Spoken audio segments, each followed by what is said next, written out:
So you've just closed on your home and you've got the keys. Congratulations.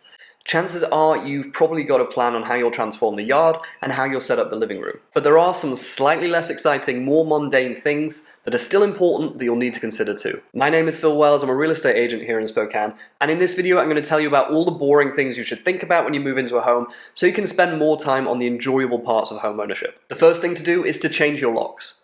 The people you bought your house from are probably great people, but you have no idea who else has a key to your home. Changing your locks is inexpensive, you can do it in 5 minutes with a screwdriver. If you close long distance, you can still change your locks, you'll just need to hire a locksmith and work out how you'll get the new keys. The next thing to do is to locate the mains to your house. By this, I mean know where your water main is, know where your panel box is, and locate the main breaker on that panel. And if your house is hooked up to gas, know where the gas main is too. Emergencies do happen, and knowing where the mains are can really help. The next thing to think about is to take the preventative and remedial actions flagged in your inspection report. As part of the home purchase, you'll have got an inspection done, and when you reviewed that inspection report, there may have been some issues on there that weren't worth renegotiating the entire contract over, but still need addressing. Doing these things early on yourself, or hiring a handyman to take care of these things is well worth the time and effort. Preventative maintenance early on can save you money in the long run. For this next one, I want you to imagine a scenario.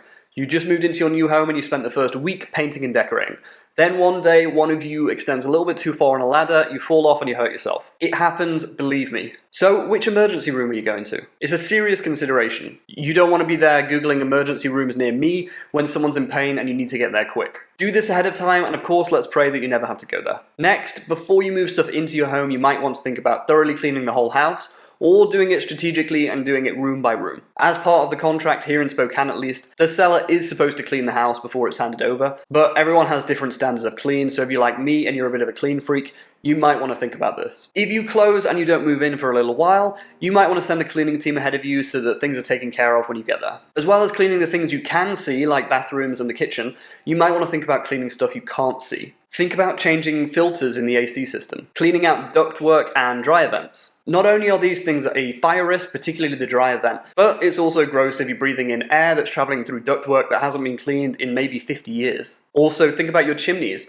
If you have a wood-burning fireplace, it's common for people to not actually use the wood burner and just to stage things in there in a decorative way. It's possible to find birds' nests and other debris up in the chimney stack that you don't want to set fire to when you start burning wood again. The next thing to think about is trash. Moving generates a large amount of trash from moving boxes, packaging from new things that you buy for the house, as well as things you decide to let go of rather than move into the house. Find out what your trash schedule is so you don't have more trash piling up than you absolutely need. The last thing to think about is insuring your biggest asset. I put this last, even though it's so important, because most people use a mortgage and lenders require you to have home insurance in place before they fund the deal. But maybe you bought in cash or you borrowed money from a non-traditional source. Get home insurance now. Also research if your area requires any special sorts of insurance. I have seen pipes freeze, burst and destroy homes between closing and moving in. So buy that peace of mind and make sure you've got good coverage. That's it for this video. I just wanted to make a video covering the things you probably don't want to think about during the initial excitement of owning a home. So now after watching this, you're free to think about that yard transformation